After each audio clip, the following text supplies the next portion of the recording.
original PlayStation has a massive library of games, and there's always more hidden gems to find. Thankfully for us, we've had plenty of help from our wonderful YouTube commenters who have highlighted some more PS1 bangers that deserve a mention. So, like WWE at the end of 2018, we're here to say that you are the authority now. But like we won't make you watch a corporate Kane match or anything, we would never do that to you, ever. These are the PS1 games that our beautiful community considers to be just some of the hidden gems on the console.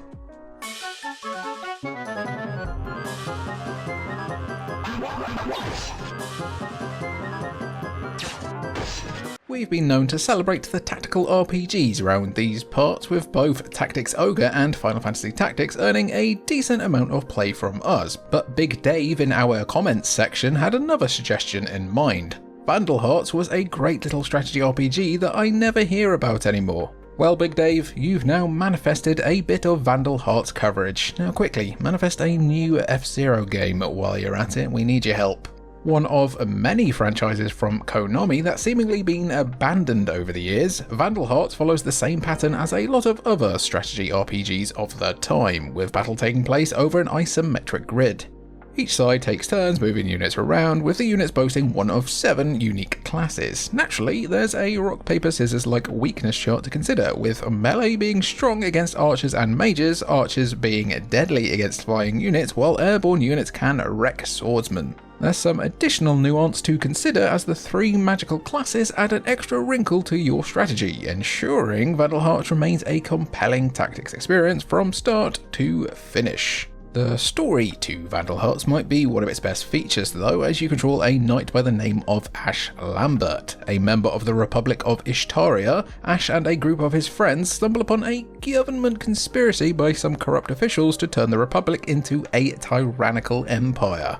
Between the various characters you'll meet along the way and the excellent battle mechanics, there's plenty of enjoyment to be found in Vandal Hearts, and if you've dedicated your heart to the IP, there's both the PS1 sequel Vandal Hearts 2 and PS3 and Xbox 360 prequel Flames of Judgment to sink your teeth into, though sadly the series has long since ghosted.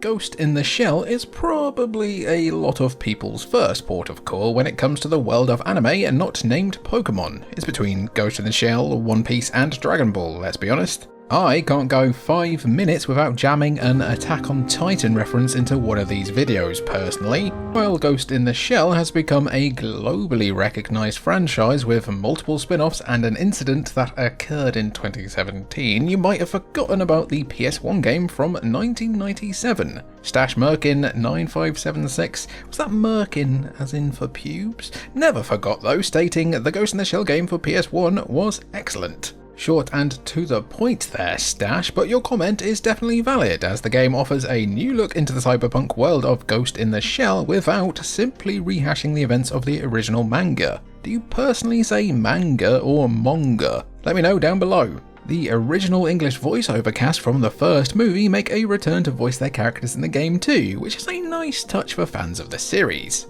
Masamune Shiro, the manga's own author, even wrote and illustrated the game's story, so it definitely has the anime equivalent of whatever the Nintendo seal of quality is. Instead of plonking players in the circuitry of Major Motoko Kusanagi, you play as the Rookie, the newest member of Public Security Section 9, investigating a terrorist organisation known as the Human Liberation Front. There's always liberation fronts in anime, isn't there? Instead of boots on the ground action like it's World War II when we're about to flip some trains, Ghost in the Shell boasts robotic legs on the ground, as you control a spider-like tank called the Fuchikoma that's capable of scaling walls and ceilings.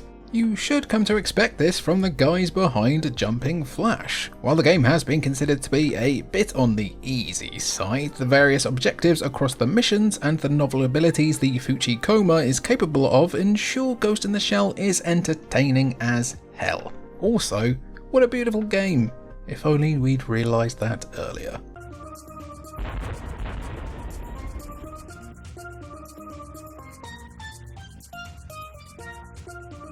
For how much we've celebrated the various hits and hidden gems that the PS1 received over the years, one company's impact might not have been represented as well as it should have been: Psygnosis. While their legacy extends back to the 80s, Psygnosis and PS1's legacies were intertwined largely due to one release: Wipeout. However, commenters like MitchBaz93 helped to steer our ship to Psygnosis' other releases like Overboard, which I keep forgetting mixed up with Overblood in my brain because I'm stupid. A game I believe is forgotten is Overboard, says Mitch. Great game, never seen it spoken about. Overboard, also known as Shipwreckers in North America, is exactly what it sounds like: a pirate adventure game. You're in control of a pirate ship looking to raise your Jolly Roger across your enemy's territory, but the only way to do that is by sailing your ship through ports, waters, and islands that have been suspiciously laid out like they're meant to trap and ambush you. It's basically Maze Runner in a pirate ship. Maze Sailor, maybe? Either way, you have to dodge traps and defeat enemies across 5 distinct worlds in order to become known as the greatest pirate that ever lived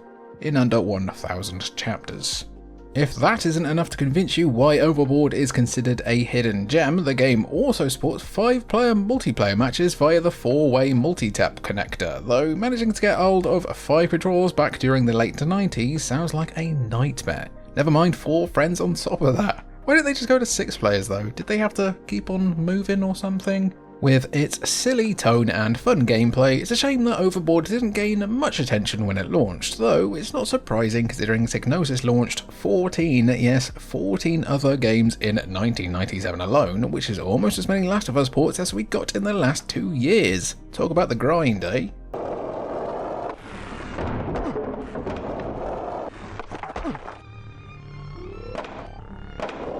When chatting about the skateboarding games of the PS1, the conversation tends to stick between just 2 games: Thrasher Skate and Destroy and Tony Hawking's Pro Skatings. We don't need to talk about which game is the winner of the 2 because Axel probably wouldn't have done this but one skateboarding game on the PS1 that's been lost in the shuffle compared to the others is a Grind Session. Thankfully, we had long-time viewer and all-round good egg FarmCat8484 in the comments to spotlight a long-forgotten gem. Everyone was playing the Tony Hawk games, but I enjoyed this one immensely.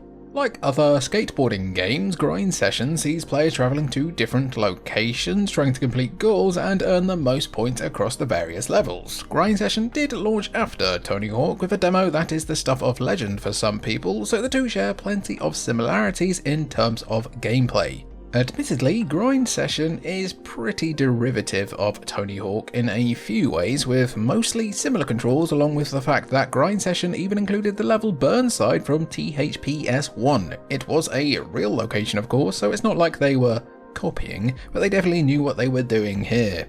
If you're wondering how similar the 2 games were, the developers Shabba Games would go on to be acquired by Activision, eventually working on the Tony Hawk's franchise in a support capacity. They also went on to make Shrek Super Slam on the PS2, which of course deserved to be celebrated. Naturally, Activision responded to Shabba's talent by shutting the whole studio down in 2009. At least we can remember the excellent games they helped make across their 12-year lifespan. It's nice.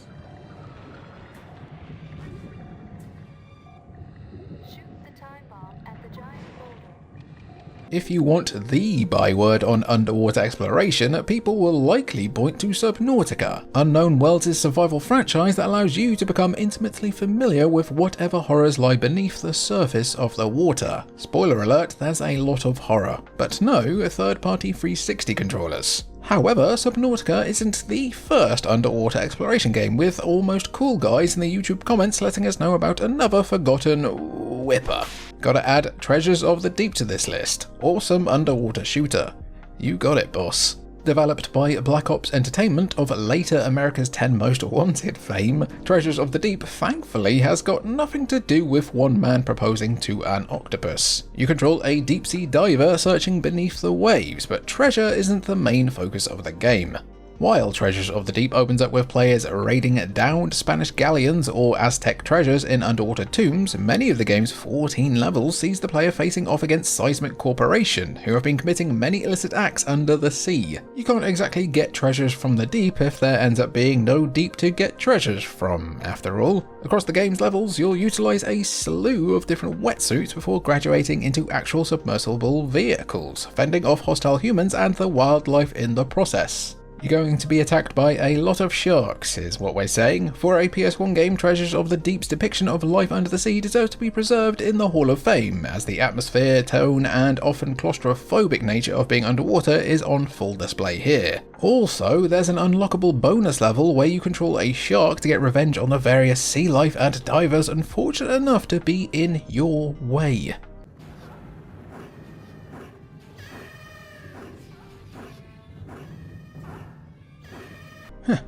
I just remembered street sharks. Anyway, next entry.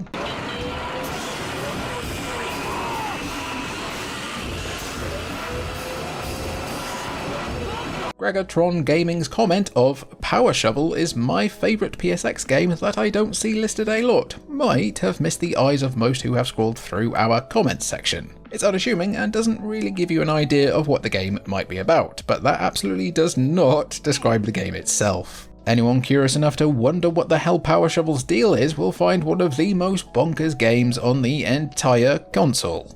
Developed by Taito, Power Shovel is an arcade-style collection of minigames, with the rub being that you're in control of a series of construction vehicles, but instead of building a house or repairing the patio of some annoying Karen, you're navigating mazes that appear to be floating in the void. That's just the tip of the iceberg of Power Shovel's weirdness, which also includes minigames like serve 200 litres of curry using a big digger arm, or save turtles drowning in a pool. There's some regular construction tasks thrown in for good measure, but it's all over the top nonsense and we love it. While it's easy to dismiss Power Shovel as a bit of madcap silliness, the destruction simulated is rather impressive for the PS1, particularly during the limo destruction level. It was also released in 2001 when the PS2 was already out, so would you rather play this or Disney's Dinosaur?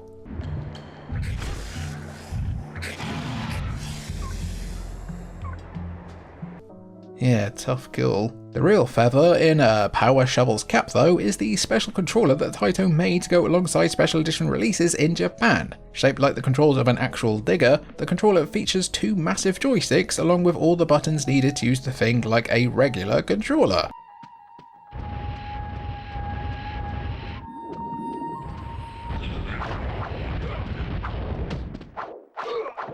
Action beat-em-up fans were treated to what can only be described as an embarrassment of riches on the PS1. Fighting Force, Gekido, and Taifu Wrath of the Tiger are just some of the examples that players enjoyed. But Bawana Fox and PS1 fan 1991 piped up in the comments to remind everyone about Ninja Shadow of Darkness. Playing as the ninja Kurosawa, Ninja Shadow of Darkness follows the acrobatic warrior as he travels across feudal Japan in an attempt to rid the world of an ancient and terrifying evil. I mean, the terrifying is kinda a given when it comes to evil, isn't it? There's no such thing as chill evil. Admittedly, Ninja Shadow of Darkness isn't the best reviewed game in the world, with many pointing to the weird control scheme as a reason why, but those who played this game as a child seem to have a lot of nostalgia for core design's departure from the success of Tomb Raider. The game was even developed on a brand new engine, which may explain any teething issues players might have had with Ninja's controls.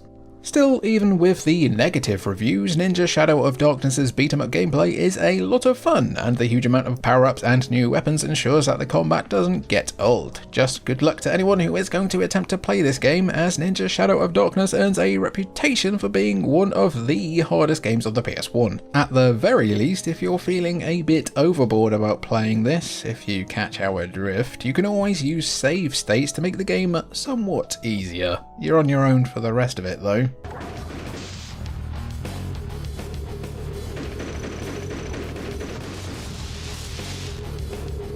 Say what you want about the team that would ultimately become known as Studio Liverpool under the Sony banner, but Psygnosis refused to be known as the studio behind just one franchise, or the studio who would ever get home to their families apparently. The Mad Lads could have rested on the laurels of Lemmings and then Wipeout, and then maybe put Lemmings inside the Wipeout ships, but the team was throwing ideas at the wall to see what would stick for years. One that certainly deserved to stick was Life Force Tenka, with PS1 fan 1991 coming back again to point us in the right direction with his comment about the game's demo, noting that it looked really cool. PS1 fans' instincts are correct of course, as Life Force Tenka, or codename Tenka in some other regions, is a pretty underrated first-person shooter that casts players as the brilliantly named protagonist of Joseph D. Tenka. We reckon the D either stands for delicious or damn that's a massive gun, though that second one would probably be the most accurate given how Tenka boasts one of the most versatile weapons in gaming. Referred to as the self-generating polymorphic armory, or the SG-26, players unlock new modifications for the weapon and can switch between them as necessary, giving you versatility during every level and also the feeling of playing a Judge Dredd game on PS1 that isn't total cheeks. Between the new weapons, the terrifying enemies, and the 3D graphics that offer some of the best visuals on the console, Life Force Tenka is a pretty underrated PS1 banger and definitely deserves to be mentioned more. Even reviews at the time would broadly agree, as Tenka managed to earn mostly positive reviews across a wide variety of outlets. Is it an original shooter? Not really, but sometimes the most hidden gems are the ones that do the fundamentals just really well. Tenka definitely nails it in that regard, and it's high time that it had its flowers.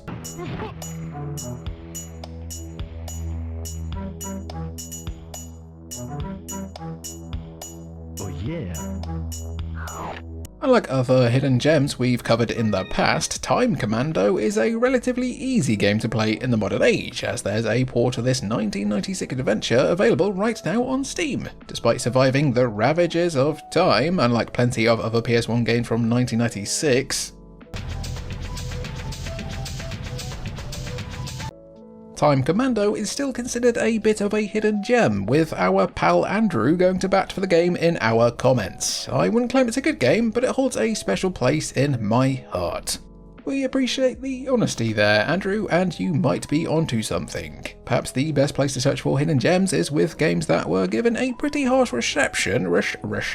I'm Sean Connery, or simply weren't considered to be that good. Yes. Time Commando would definitely fit that mould, as it's a rather idiosyncratic game that demands a lot of patience from the player. The fixed camera angles and hit detection can often be rather frustrating, but stick with this and you'll find an experience well worth checking out.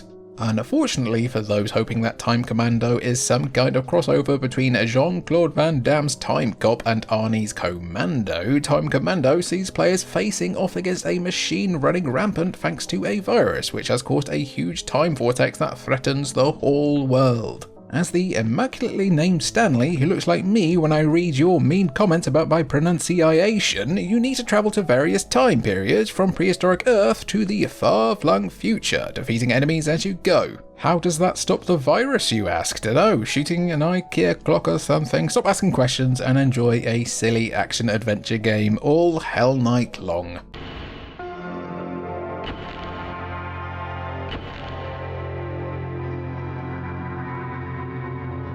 The PS1 is a treasure trove of horror titles, though it was hard for any horror games to break through the noise when the Resident Evil trilogy and the first Silent Hill were as successful as they were. Check out where they landed in our PS1 horror games video. Both franchises redefined horror on the PS1, while games like Hell Night fell by the wayside. Fortunately, one commenter by the name of AshBates27, who isn't as tall as you might assume, brought us to the light. Hell Night by Atlas is a pretty cool hidden gem, and also I bet the guy who writes these scripts is extremely cool and handsome.